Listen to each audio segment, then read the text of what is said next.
Hello, everyone. My name is PrimeTime Moff, and welcome to the premiere month of the podcast-only monthly show, Talking Toons, where each month I'll be joined by a new special guest, and across 2 episodes we'll be discussing tunes and toys from our childhood.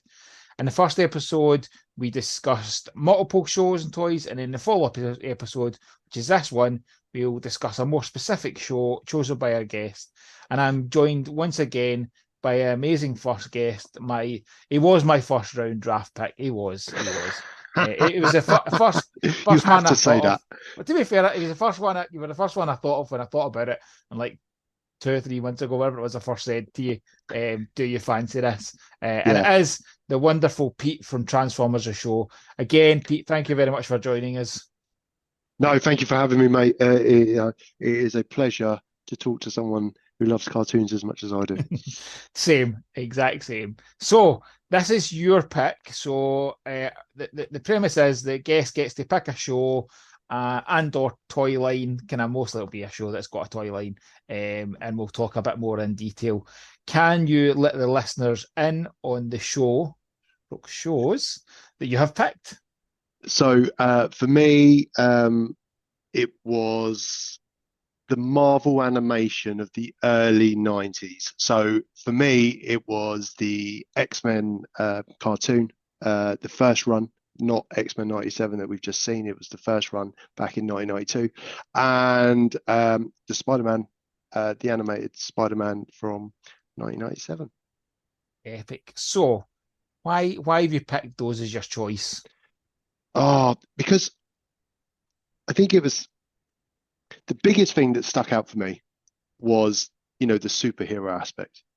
I was that archetypical boy growing up in, the 80s, 90s, where, you know, superheroes were my thing.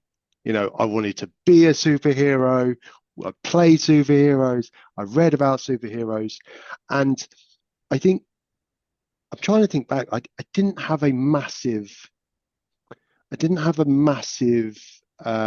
background knowledge, in terms of X-Men and Spider-Man.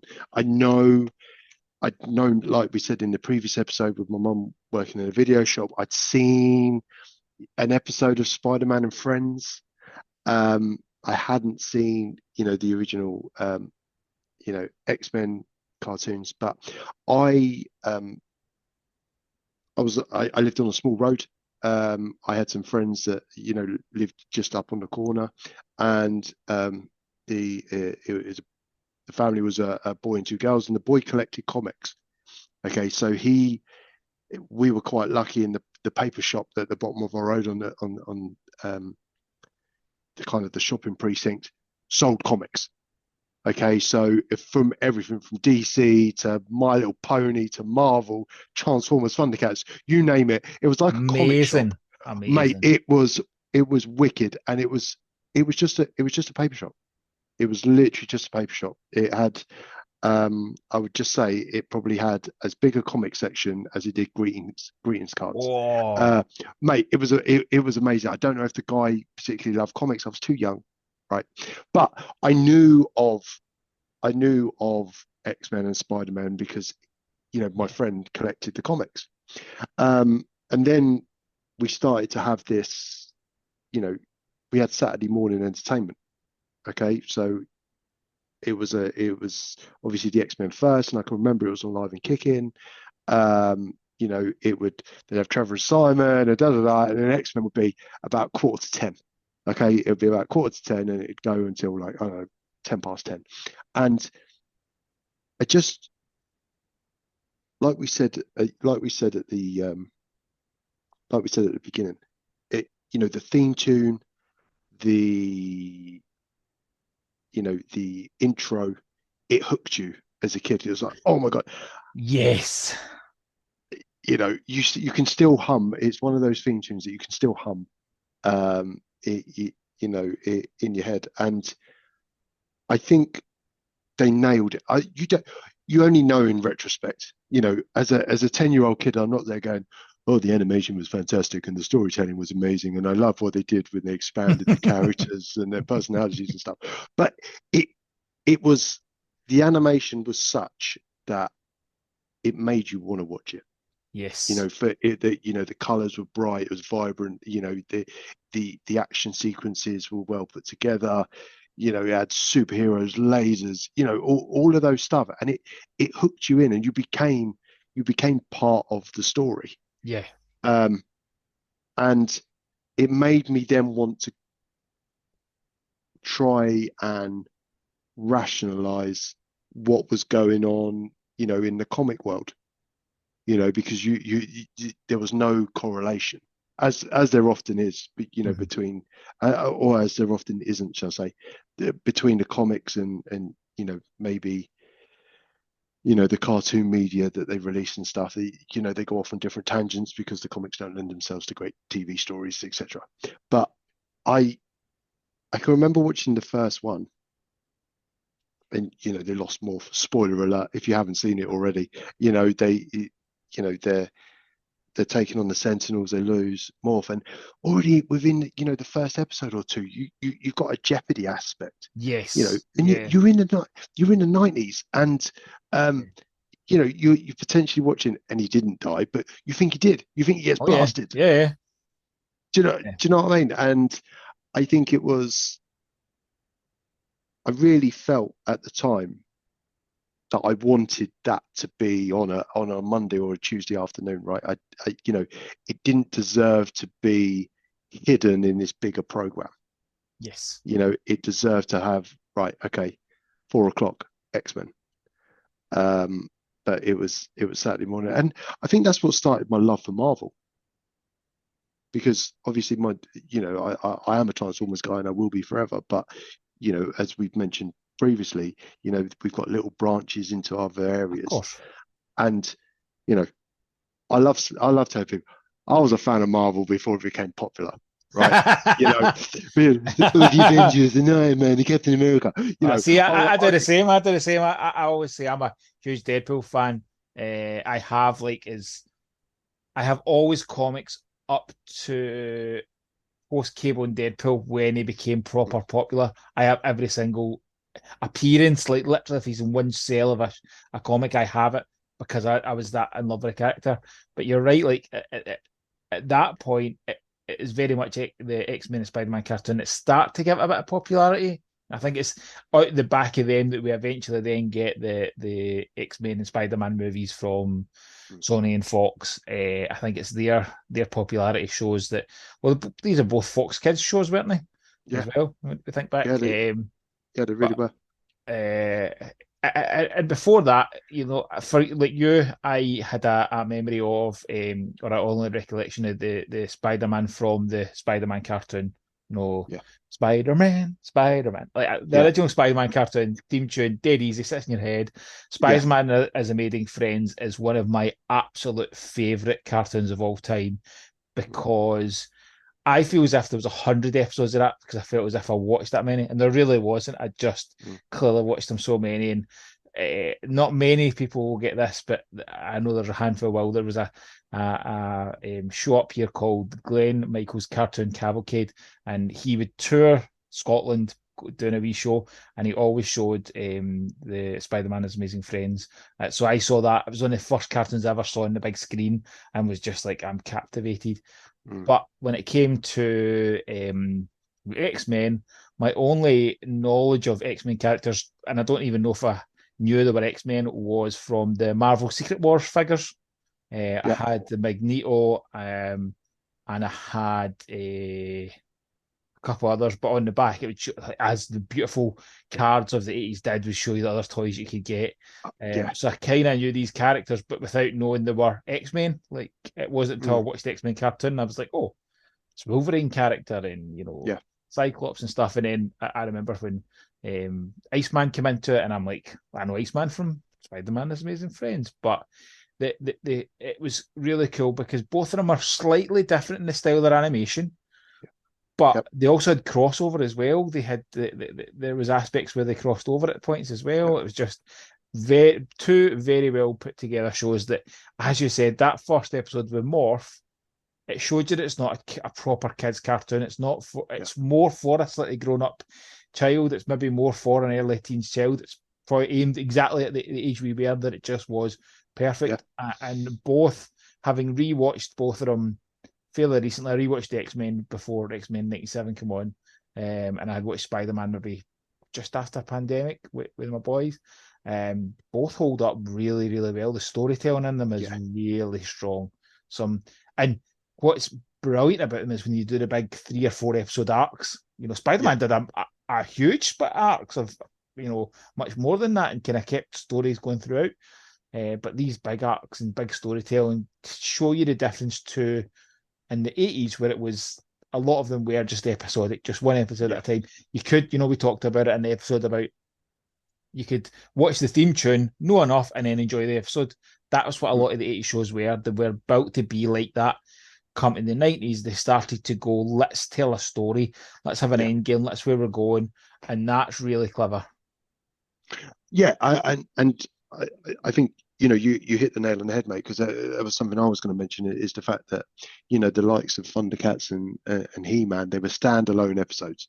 Okay, if you didn't watch it for 6 weeks and then watched episode number 7, you didn't need to watch episodes 1 to 6.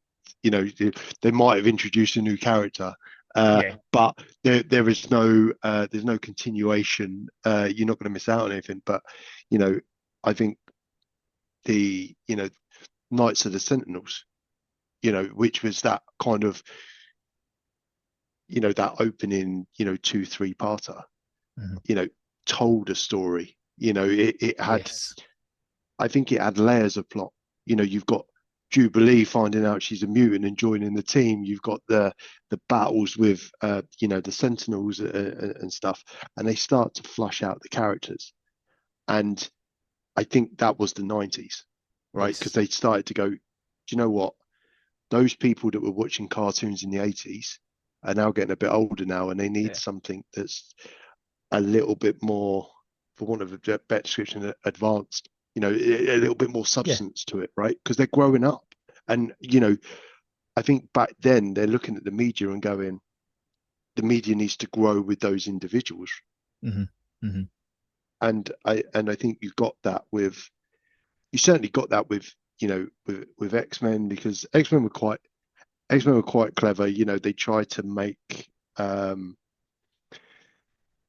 think there was always a little bit of a undertone with some you know, the politics and you know, stuff about it, you know, and Genosha and that, and you didn't have that with Spider-Man, but it was a different, it's telling a different story.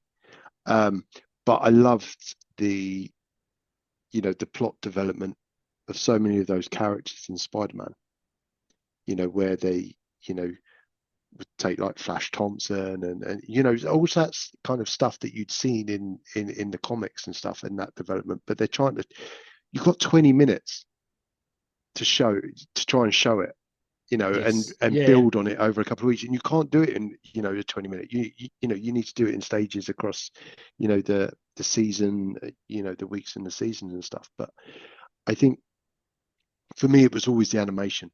That's what captivates it, and I feel like that sometimes now a bit when I read comics and stuff. Okay, they, you know, the story can be really well written, but it's the artwork that brings the story to life. And it's the same with cartoons. You know, you can have the best story in the world, if the animation and the character design isn't up to it, you'll lose it. Completely lose it. You know, completely lose it in the background. And I think, you know, X-Men, you know, X-Men had a massive run. You know, 5 years at 20 episodes, you know, 20 episodes a season. What a run! It just shows how well it was written. And what they really did well is translate some of the stories from comics, like Days of Future Past and Rise of the Phoenix and Dark Phoenix, and some absolute brilliance. Like, there's so many characters in it and so many stories that I'm like, that would make a great movie. Like, and some of them they've attempted and they've not landed quite as well. Like, Apocalypse is just such a good villain in the cartoons. You know, I think to the when he did the 4 Horsemen of Apocalypse and bringing the, you know, Angel in and Archangel. Just Archangel is just one of the coolest designs And listen, the 90's, the way they translated it, the outfits and stuff onto the show, onto the animation, just made some of the characters just look so much better than they ever did in print. Like really, really did. And Archangel's always been a favourite of mine for that, for just being looks very like I'm noticing in your background. I know this is audio, but I'm noticing your background motherboard. I'm seeing motherboard, and I'm like, Yeah, that's kind of like Archangel. yeah. I, but again, that arc in terms of, Angel then gets corrupted and then starts to battle with himself, and then becomes an X-Men kind of thing. How advanced is that? Yes. Yeah. Is that story arc? Yeah. Yeah. You know that. Add in the aspect of Rogue, because Rogue was in the struggling with who she was, struggling to Yeah, accept her acceptance of who she was, decides, no, I need to change, I need to, get rid of the mutant bit, and then decides, no, rightly so, it keeps to who she is. And then whereas Warren Worthington, is that right? That's the right. third. Yeah, Yeah, there you go. He yeah. goes the opposite, and he can't accept who he is, and Mm. it leads to a point of, when you become Archangel, you're not hiding the wings, and you're not hiding your face quite as Yeah, easily as you did when you were Angel. And I think it's that they're showing you the consequences of, there's loads of bits, the undertones of things that as teenagers we would have been going through, and the struggle with yeah, identity, struggling who we are. It's so well written and so clever in doing that. And I mean, a lot of the Marvel stuff was like that, Stan Lee always talked about the success of Spider-Man being that his readers can relate to a Peter Parker struggling with being bullied, being a bit different, whereas you had characters before that were all perfect and all wonderful, and in the nicest way, your Iron Mans and your Batman, I'm never going to relate to them because they're billionaires. I could relate yeah. to a Agreed. teenager who can't fit in. I can relate Yeah, to aspects of the X-Men where there was the dysfunction in them as well. It was very, very clever. You can see that why they were so successful. yeah. And again, we hark back to it, but you know, it was a stark contrast to the 80's, where you've got, you know, programs like G.I. Joe and Master of the Universe and Thundercats, and you've got all these individuals, regardless of who they are, chiseled, going out and saving the world. And but you're right, in terms of, relatability. No, do you want to be them? Of course you do. Do you find it exciting? Yeah, you do enjoy it. But like you're saying with, with Peter Parker and, a couple of the X-Men, I'm different. People don't like me because I'm different. Well, I, you know, All teenagers I, feel that. yeah, but I was probably still, my probably, school friends and school peers and stuff, they moved on and they're watching, football, and, they're getting into Biker Grove and Grange Hill, and, all those, Yeah, yeah, yeah, the next stage of childhood. And I'm going, well, I can't wait till next Saturday because I want to find out what happened to yeah, Gambit. yeah. And my strongest long term friendship with the guy who's my best man, we became friends over stuff like this. Like Yeah, that was what we. It was the, oh, you like that, I like that, and then suddenly that's you. And, we for yeah, years have always just sat and discussed. Whenever we catch up, we end up talking about old 90's cartoons or 80's cartoons, and X-Men, Spider-Man's always one that we bring up. And actually, to be fair, we're talking about the two, but they had some other good ones at that point in the Marvel stuff as well. The Fantastic Four one was all right. The Iron Man, Iron Man did have that aspect of being an alcoholic in the show. It did give that mm, kind of that bit. But the Spider-Man and X-Men are certainly the two best shows that have held up and have got yeah, a lot of love for them. And the cool thing, we talked about in the main episode about the aspect of toys coming out of shows from the 90's and 80's, and it's great fun to kind of pick your stuff up. I know you're a big fan of the Marvel Legends series, mm, specifically more the kind of retro card, which just look yeah. like 90's toys, but with better articulation. Just Yeah, I, amazing. yeah. I think, going back to, going back to the toys at the time, I think I had a handful of each. I had a Blackbird from, X-Men, and I had a Wolverine and a Magneto, and I think I had the Wolverine cycle as well. But I didn't have, again, you had to be lucky at the time that Argos needed to be selling the toy line at the time. I was always going to get it. And it was the same thing. It was the same thing with the Spider-Man, but it was always, we keep saying this, but you and I are on the same page with this. The logos, the box design, the artwork that's telling you a story as you're looking at it. That's what makes me want to buy it, because you start reminiscing. And I think with the modern day Marvel Legends, the retro carded Spider-Man stuff, I see that Spider-Man logo in that font, Yeah, and I get transported. 100%. I haven't even looked to see what the character is. I'm bought in because of the card. Yes, yeah. And this is the only time I've done it, but this is I get two variants. Yes. I get one that I keep on card, and one where I can actually enjoy the extra articulation and the the improved face sculpt or anything like that. But I'm going to have a wall at the minute. We're audio only, but at the minute I've got them on shelves behind the open versions. But I think the idea of having them all on a wall, and that Spider-Man logo being so prominent, but again, what you need to do, you need to hook people in. You need to get people to give your show, your comic, your toy a chance. And you do it with the theme tune, you do it with the intro, you do it with the design. And that Spider-Man design, I think, holds up till, well, here we are at 2024. I agree. You know I agree. I've stayed away from the Spider-Man figures, because if I buy one, I'll buy them all, because that's my I know how I'm like. Because I did that originally with the original Marvel Legends figures. I bought, all the original Marvel Legends figures. Well, they weren't even Marvel Legends to begin with. They were just Spider-Man. I can't remember if it was Amazing Spider-Man. I can't remember what it was called, but it was Spider-Man first, and then it evolved into Marvel Legends. And I had the box sets with the Sinister Six. That's still one of my favourite box sets. I remember picking up from Woolworths and just being like, I am so happy to buy this big box set.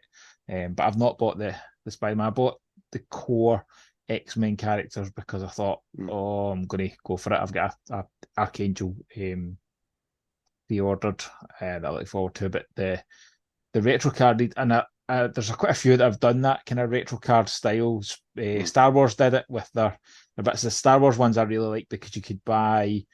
So I have like Luke Skywalker in the retro line, so that like based on the 70s toy, and then the 6-inch Black Series one.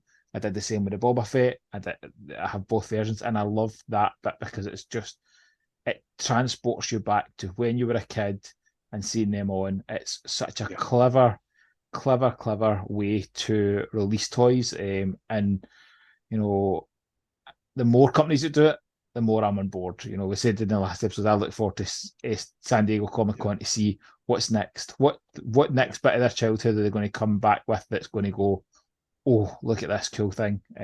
But your Spider-Man collection always impresses me. I'm like, I could easily fall down that rabbit hole. I'm trying my best not to. I think the good thing is I never had. I was at the point, what was it, 93, 94 they came out. I was at the point where I wasn't buying toys. I was buying Super NES and stuff like that. So I never had the toys. I don't have that affiliation with the toys. And I've got a Spider-Man because I've got a Spider-Man to have with Spider-Man and His Amazing Friends, which didn't have toys, but that's more my first memory of Spider-Man. So I was like, I need the Spider-Man for that. And then X-Men I got, as I say, the core characters, because what a core characters. Oh, yeah. And Hasbro have done me dirty a little bit. So I was collecting the VHS X-Men, and they just stopped doing them. Yeah, because they brought out X-Men 97, which is an amazing series, and I really hope it gets a second season. But it came out with a toy line, right? So they have duplicated a couple of the characters, but then there's some new ones. So they've, again, very, very clever because you can Yes. go, oh, I'll get the X-Men 97 characters that they didn't do with the VHS ones. But they'll be slightly different size and Yes, slightly I different know. scale, and you'll go, do you know what? I'll just go all in for X-Men The 97. And do you know what, Hasbro? Well done. Fair yeah, play. the Sinister, Doctor Sinister, Mister Sinister, even sorry, Mister Sinister for the VHS one is, oh, what a beautiful figure that is. He's one of my favorite villains, and that was a Yeah, outstanding figure of him. But yeah, yeah, they did yeah, that because I felt the same as you. yeah. But you just kind of like, what? I really wanted a Juggernaut. I wanted a Gambit in that line. Um, they've literally tickled it. They've literally tickled it. And I know what happens. I'll move them on and they'll do the rest. So I'm not going to be able to move them on No, because that will hurt, yeah, it'll just hurt. they will destroy me Aye. emotionally far more than when I thought Morford died in the first episode. Um, but but this is then it shows how good the character designs and stuff, and how I me as a individual is still so bought into something that is closer to 40 than it is 30 years old now. um I think like you were saying, I want those um versions of the character that I look at and I go, "Da-la-la-la-la, da-la-la." Yes. It automatically prompts a response, not just going, "Oh, I really love the blue in Cyclops's uniform." It's not. It's like you look at the character and you go, "Right, what is the standout Cyclops moment from the cartoon that I remember?" That's how. That's how I measure. I think my love for a character. Mhm. It's like, what does that character mean to me? I look at Spider-Man and the Aunt May, the Aunt May that Hasbro did with Doc Ock. I look at that character, I can hear her voice. Yes. I can hear and the voice from the 97 series that from the voice actor that portrayed Aunt May. I've not given her an old lady voice. You know, Yeah, yeah. it's that straight back into an episode where she's there talking to Peter Parker or something. Yeah. And that's what I want from my collection. Yeah. Do you know the Is one it thing giving that me always things like that? stands me out for the two shows is the outstanding range of villains we had. You Mm, know, Spider-Man with the Sinister Six, X-Men with yeah, the Magneto and his mutants, just yeah, some absolute stellar villains in both of them that yeah, you're not wanting them to be defeated because you don't want them to go away. Like Juggernaut, Juggernaut was a great character yeah, in the yeah, cartoons. Really, really was really fun. Um, I always liked Mysterio and Spider-Man. Just something about him, I don't know what it was. The special effects thing just really yeah, resonated. I like that, but I get it was the when you knew that the episode was going to have, I don't know, like the vulture when the vulture comes in or the lizard, yeah, or whatever the villain is, you kind of know, right? Okay, this is the kind of challenge he's going to be facing, and yeah. some absolute stellar stuff. Yeah, and again, it was that design. You go back to Thundercats or He-Man. We never found out how Mumra came to be, the ever living or further Mm-hmm. further. However, what Spider-Man did very well. Okay, how did Eddie Brock become Venom? Yes. Do you know what I mean? The symbiote. Come on, what was the backstory between Sabretooth and Wolverine? You found Oh that yeah, out. yeah, yeah, yeah. Yeah, That's a you good one, you eh? you yeah, you found that out. And that I think made it more enjoyable because it wasn't just a kind of here's a character, here's a character. They weren't just trying to sell the toys. They was trying to sell you the story. Yeah, Because if you bought into it and enjoyed it, you would buy the toys, you know. And then you would read the comics and expand. I mean, the Marvel the Marvel media empire was big, when you and I were young, but it wasn't what it is now No, it's a by juggernaut any now. stretch. Like, Yeah, frightening. you're opposite ends of the spectrum. Yeah. You really are. It was a comic line of various characters that they tried to boost the sales of by having toys and other media. And I think to do that, that 90s writing and the animation that we keep harping onto was like, oh wow, okay, all right, well let's and the comics flushed out a bit more. Yes. They were a bit darker, and like they're that Asteroid M. The biggest thing that sticks out for me in X-Men comics is Asteroid M, when Magneto's gone. Do you know what? You think I'm a bad guy? I'll show you I'm a bad guy. And rip the adamantium off Wolverine's skeleton, kind of thing. Yes. But you're like, that is so different. That is so different to what you would see, because they wouldn't show that in a cartoon, No. not on a Saturday No. morning. But I found out about that Asteroid M storyline because I watched the cartoon and I sought out More. the Yeah. comic line. 100%. 100%. I the exact same. I started to pick up from the library graphic novels and going. The joy of a graphic novel being that your story arc's fully completed in that, whether it be Dark Phoenix, whether it be, or even into later ones like House of M and World War Hulk. I always enjoyed picking up a graphic novel that had the complete arc of it, and it was like, if you get an old VHS and it'd have the 3 episodes of Headmasters, for example, for Transformers, your complete storyline is done in one bit, and that was a joy. One kind of last bit I wanted to kind of bring on it, but I missed the note say it that if anybody's listening and would like to know more about the backstory to X-Men, myself and Audimus Prime had the pleasure last year of interviewing Bob Skier for TFUK Con, and he was the writer on X-Men, Batman the Animated Series, Spider-Man, Gargoyles, like so many epic 90s shows, and also Beast Missions. So many epic shows, and it was an absolute joy to speak to him. So I highly recommend jumping onto our YouTube channel and going finding that. So we've come to the end. It feels like we could talk for another 3-4 hours, Pete, and I'm sure we will over of TFN weekend of toys and Transformers. Thank you so much again for being our inaugural guest on my show. I may get you to come back again in the future because I'm sure there's more we could talk about. But thank you so much for your time on these 2 episodes. Just give you a chance to tell everybody where they can find you, Pete. I am on Twitter _Willis_Pete, where I will be talking probably random bits of rubbish, normally about toys, not just Transformers, other toy lines I love. And on a Friday night, myself and a couple of other guys run a YouTube show called Transformers The Show. We go live on a Friday night at 8 p.m. on YouTube. Drop in and find us. Search for Transformers The Show. Right. Thank you so much, Pete.